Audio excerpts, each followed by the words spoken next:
नमस्कार सर्वांना. तर आज परत एकदा एक छानसा व्हिडिओ घेऊन आली आहे तुमच्यासाठी. समजा एखादा छोटासा मुलगा आहे आणि तब्येतीने खूपच छान आहे, तर आपण साधारण लोक त्याचं जे वर्णन करणार किंवा त्याची जी स्तुती करणार ती अशी की अरे वा किती छान आहे, किती छान गाल आहे त्याचे, किती छान आहे तब्येत याची. पण अशी काही लेखकं असतात, त्यातलेच पु ल देशपांडे आहेत आणि एका छोट्याशा गुबगुबीत मुलाची इतकं छान वर्णन केलेलं आहे पु ल यांनी.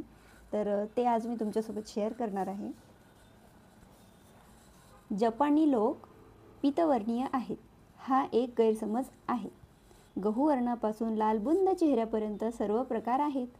काही तपकिरी वर्णाचेही आहेत. लहान पोरांच्या गालावर तर सफरचंदे निम्मी कापून चिटकवल्यासारखे लाल लाल गोळे असतात. एका फुटपाथवर 1 फूट 1.5 फूट उंचीचा रंगबिरंगी गोळा एकटाच लुटलुट धावत होता. रस्त्यातून मोटारी तुफान वेगाने धावत होत्या. मला त्या रस्त्यातून बंदुकीच्या गोळ्यांसारख्या सटकणाऱ्या मोटारी पाहून फुटपाथवरच्या एकट्याच दुडदुडणाऱ्या गोळ्याची काळजी वाटायला लागली. शेवटी मी जाऊन त्या चिरंजीवांना उचलले. चांगलीच वजनदार चीज होती. मनगट लचकायची पाळी आली. चेहरा म्हणजे गालाचे लाल ठिपके दिलेला फुटबॉल. नाकाचा पत्ता नाही आणि डोळ्यांच्या नुसत्या फटी.